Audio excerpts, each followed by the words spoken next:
a juicio.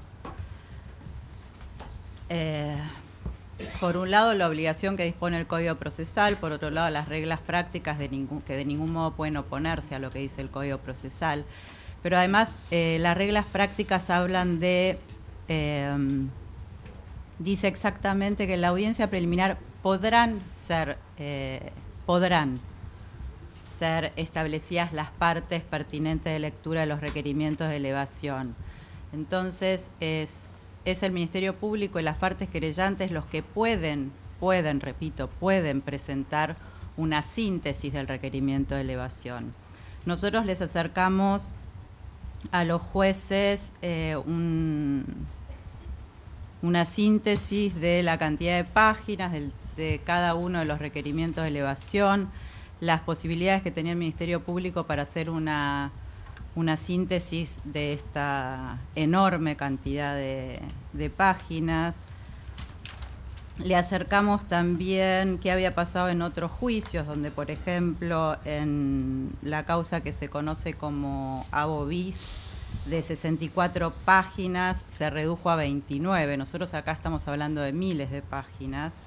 Pero para no agobiarlos, porque de todos modos esto está presentado en un escrito al que todas las partes tienen acceso, nosotros vamos a presentar nuestra síntesis, de que desde ya adelantamos de ninguna manera va a poder ser leída en 2 audiencias, quizás sean 14, quizás sean 20, todavía estamos trabajando en esto, y esto es lo que el Ministerio Público va a presentar. Nuestra síntesis por el tiempo que esa síntesis demande ser leída. De otra manera no podemos hacerlo.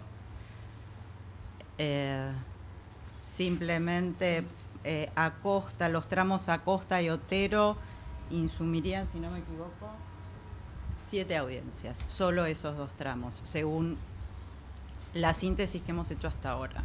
Eso en cuanto a los requerimientos de elevación.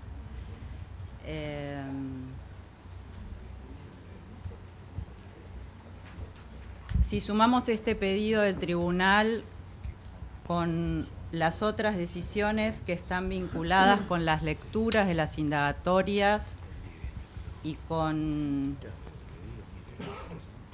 esta decisión de que cada una de las partes pueda mirar las declaraciones testimoniales en CDs fuera de las audiencias, entendemos que no solo afecta el derecho de defensa de los imputados, sino que también afecta el principio de juicio oral y público y la forma republicana de gobierno. Este es un juicio enorme, pero no por ser enorme tiene que dejar sin efecto garantías que han costado tanto conseguir. El juicio oral y público es la gran reforma del año 90.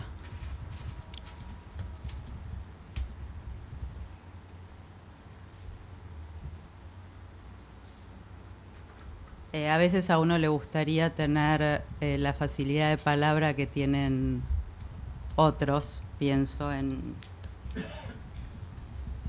qué podría decir quien fue siempre mi maestro, Julio Mayer, acerca de el significado que tiene haber podido instaurar en nuestro país, al menos en el final del proceso penal, el juicio oral y público, donde se garanticen los principios de inmediación y de contradicción.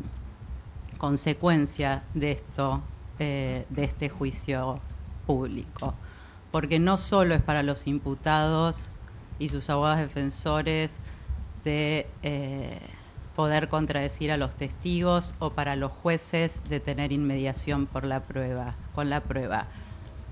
sino que es que la gente es la herramienta que la Constitución pone en manos de los ciudadanos para controlar cómo se administra justicia. Es en defensa de estos intereses, porque este es el rol del Ministerio Público, ser defensor de los intereses de la sociedad, y la sociedad creo que está muy interesada en conocer cómo se administra justicia. Y el principio republicano exige la publicidad de los actos de gobierno, es que entendemos que un juicio que, por hacerlo apurados, por la cantidad de casos y la cantidad de imputados, decisión que tomó el tribunal con el acuerdo de muchas de las partes aquí presentes, no puede de ninguna manera conculcar estos principios. Y desde ya que en representación del Ministerio Público entiendo que un juicio de esas características es un juicio nulo.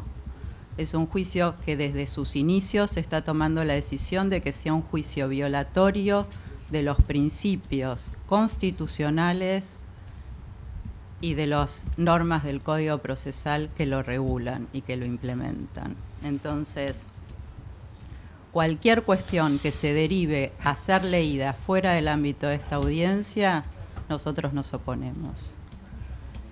Por ende, tanto lo que es lectura de los requerimientos de elevación, como lectura de las indagatorias, como registros fílmicos, cada uno en su casa, son contrarios a lo que nosotros entendemos que debe ser un juicio, y repito, tornarán nulo un juicio que probablemente dure, por lo menos según nuestros cálculos, 4 años. Tengo otras cuestiones vinculadas con el orden cronológico, etcétera. ¿Las quiere expresar ahora? Solo pedir más aclaraciones en cuanto a cómo va a ser el orden cronológico de los testimonios, si solo van a prestar declaración primero los sobrevivientes en el orden estricto cronológico, y si en ese mismo orden estricto van a declarar familiares o testigos del secuestro siguiendo este mismo orden cronológico, si vamos a esperar, según me pareció entender, que primero van a declarar los sobrevivientes, terminan de declarar los sobrevivientes del 76 al 82, sí, luego los familiares vamos a empezar de nuevo del 76 al 82, luego los testigos de las privaciones vamos a empezar de nuevo del 76 al 82. Quería algunas aclaraciones sobre esto. Respecto a ese punto, sí, siempre en la medida de lo posible, ¿no? Se entiende que no puede haber cambios en la organización, en la logística de los testimonios. Le voy a conceder primero la palabra al... A ver. Sí, doctor. Hable usted, pero sí, por favor, traten de postergar los comentarios. Porque, ¿sí? No, doctor, lo único que quería aclarar como defensor y también en representación del doctor Ibáñez, que coincidimos tanto con el doctor Fanego como con las apreciaciones que bien ha hecho la representante del Ministerio Público Fiscal, y que entendemos que el hecho de que sea un juicio enorme no quiere decir que haya que tratar de recortarlo mediante procedimientos que no están contemplados ni en la Constitución ni en las normas procesales. Nada más. Muy bien. Espéreme, doctor Jansson.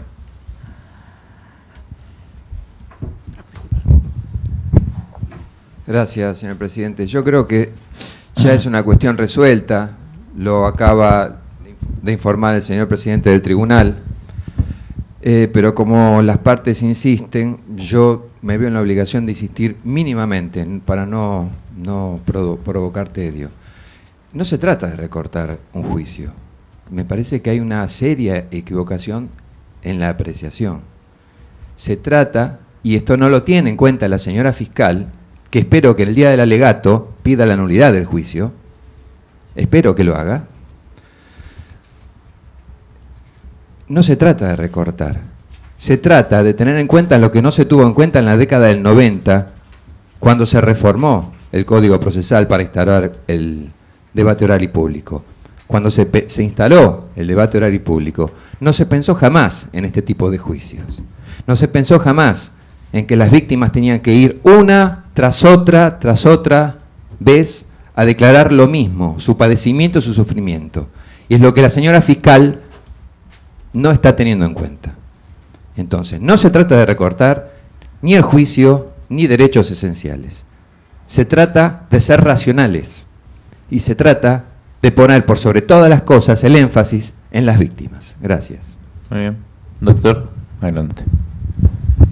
Gracias, señor presidente. Bueno, en primer lugar, adherir al planteo del doctor Fanego, claramente también a lo que manifestó la representante del Ministerio Público Fiscal. Y bueno, indicarle un poco el tema de... No comparto las palabras del doctor Jansson en cuanto a que la representante del Ministerio Público Fiscal no tiene en cuenta a las víctimas. Todo lo contrario, lo que pide la señora fiscal es que se exhiban en la audiencia los videos de la víctima que ya han declarado, no que tengan que venir todas las víctimas, y que de esa exhibición las partes podamos lograr determinar qué preguntas dirigir o qué no, si queremos que el testigo venga o que no venga. Por otro lado, escuché de las partes acusadoras un término poco feliz respecto de caprichos o infundados peticiones. En primer lugar, todo lo que no esté expreso en la norma, y en eso se basó el fundamento del pedido del doctor Fanego, no es algo infundado. Justamente lo que se pretende, lo que pretenden las defensas, es que este proceso, tal como lo indica el artículo 18 de la Constitución, sea un debido proceso, un proceso en el cual rijan las garantías, entre ellas la posibilidad de los imputados de interrogar a los testigos, ¿sí?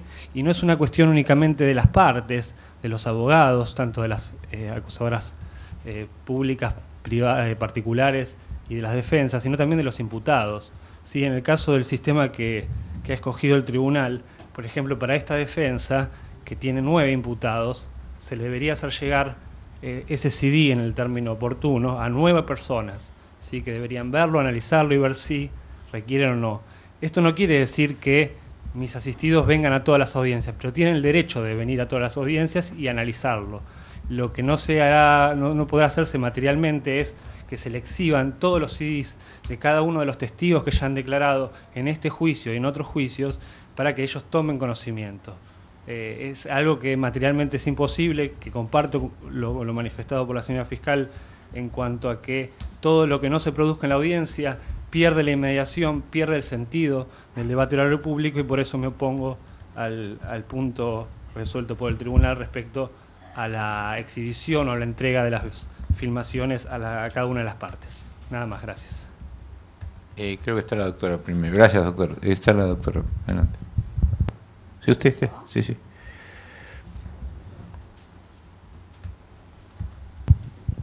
Sí, simplemente adhiero a los planteos de la defensa en general y al efectuado por la representante del Ministerio Público Fiscal, simplemente para no reiterar, hacer una aclaración. El doctor Jansson mencionó que ya era un tema resuelto, y si uno lee el punto 6º del prohibido de prueba, por el contrario, no se establece que es un tema resuelto, sino que establece que, teniendo en cuenta lo debatido en la audiencia del 11 de julio y previo a resolver, simplemente se intima a las partes para que aporten aquellos testigos y aquellos tramos que pretendan se incorporen, con lo cual, más allá de que me parece importante ya este debate previo sobre esto, no es un tema resuelto, sino por el contrario, es un tema que ha sido abierto a que las partes debatan, pero por lo que yo entiendo de la redacción del prohibido de prueba, no se resolvió de manera concreta ya incorporar los registros fílmicos. Doctora, al punto y con la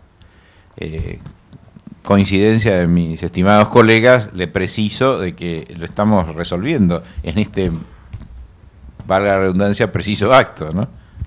Entonces hago una consulta. Ya las partes acusadoras han presentado todas el listado de aquellos tramos y aquellos testigos que han querido que se incorpore, por lo que no, eso es lo que se está diciendo, que se le pide a las partes que lo señalen. Está bien, pero entonces no se resolvió de manera efectiva la incorporación. Si uno va al proveído, el proveído se intima a las partes a que aportan, bueno, y luego de eso se resuelve. Pero entonces uno entiende que no está de manera efectiva, no está efectivizada la incorporación. Bueno, respecto de cada uno de los testigos o individualizados, no, pero el procedimiento, el mecanismo de adquisición probatoria, sí. Bien, entonces, más aún, manifiesto también mi disconformidad y sobre todo teniendo en cuenta entonces la sistemática, digamos, genérica de incorporar, ni siquiera sabemos concretamente qué. Así que simplemente eso. Gracias. Adelante. Muchas gracias, señor presidente. Para evitar reiteraciones innecesarias, solamente quiero decir que adhiero a las consideraciones efectuadas por los letrados que me precedieron en el uso de la palabra y quiero formular las reservas del caso federal y de recurrir oportunamente a la casación por considerar que el tribunal al momento de resolver las cuestiones que se le plantean únicamente se encuentra habilitado para valorar toda la prueba que se produzca en el debate. Por lo tanto, quiero oponerme formalmente al procedimiento que ha implementado el tribunal y hacer uso de las reservas correspondientes. Muchas gracias. Se tiene presente. Doctora Goransky. Nosotros, según el proveído del tribunal, todavía falta resolver sobre la admisibilidad de más de 600 testigos. Hay mucha prueba que todavía está pendiente con esta decisión de tener presente cuestiones que exigen decidir o admitir o rechazar. Entonces, en relación con estas cuestiones que aparentemente ya estarían resueltas, no pueden estar resueltas de ninguna manera porque todavía el tribunal no ha decidido qué prueba ha sido admitida.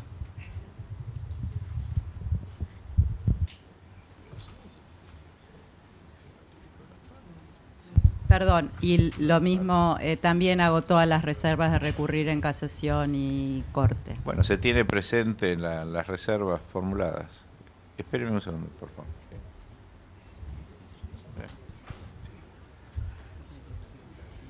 ¿Esto cómo se apaga?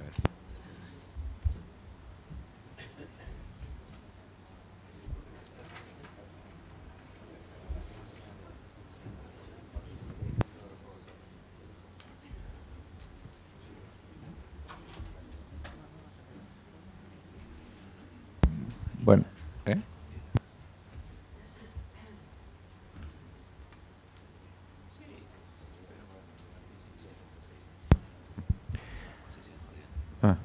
Doctor Fanego, creo que hay otros pedidos, pero bueno, lo tengo acá en la inmediatez y le concedo la palabra, doctor.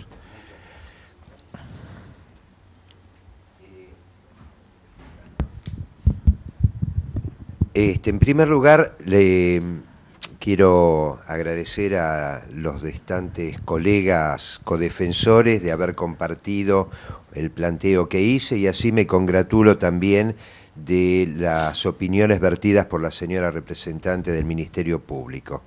Me parece que lo que hemos planteado no es una cuestión ni caprichosa ni infundada, porque, como dijo el 3 veces presidente de la Nación, el general Perón, la única verdad es la realidad, y la realidad es la norma que nosotros tenemos vigente. Los demás planteos que han efectuado distinguidos colegas de la parte querellante, entiendo sus inquietudes y sus fundamentos, pero no es el lugar para debatirlos aquí, sino en el Poder Legislativo. Nosotros no estamos para modificar ni reformar las normas procesales, sino para lograr aplicarlas. Esto por un lado. Por otro lado, señor presidente, pensando un poco en el planteo que usted hizo de escuchar primero a todas las víctimas, después a los familiares, vamos a estar, como dijo la doctora Goransky, yendo de atrás para adelante y de adelante para atrás. Yo, una sugerencia que hago al tribunal, que me parece que tendríamos que tratar de sistematizar todas las exposiciones y agotar caso por caso, para que tengamos todos bien presentes qué es lo que sucedió, qué pruebas se aportaron en cada caso, para poder tener un mejor ordenamiento en el proceso y aparte para una mejor comprensión, por cuanto este juicio evidentemente va a llevar muchísimo tiempo y posiblemente haya una distancia temporal muy grande entre las declaraciones de unos y otros testigos respecto de los mismos hechos. Entonces, me parece que vamos a perder una hilación en cada caso concreto.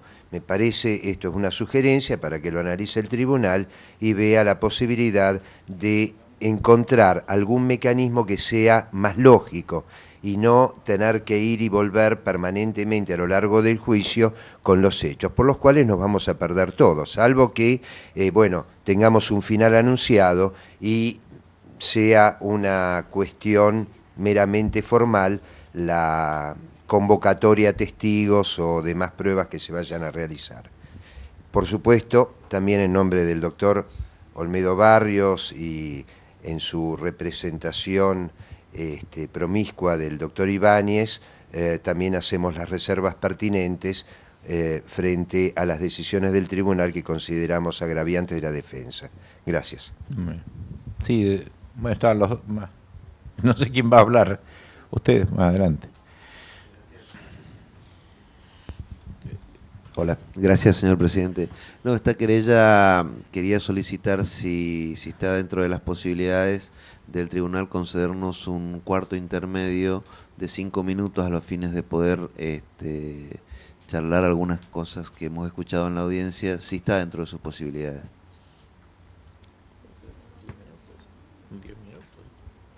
10 minutos de cuarto intermedio. Muchas gracias, señor presidente.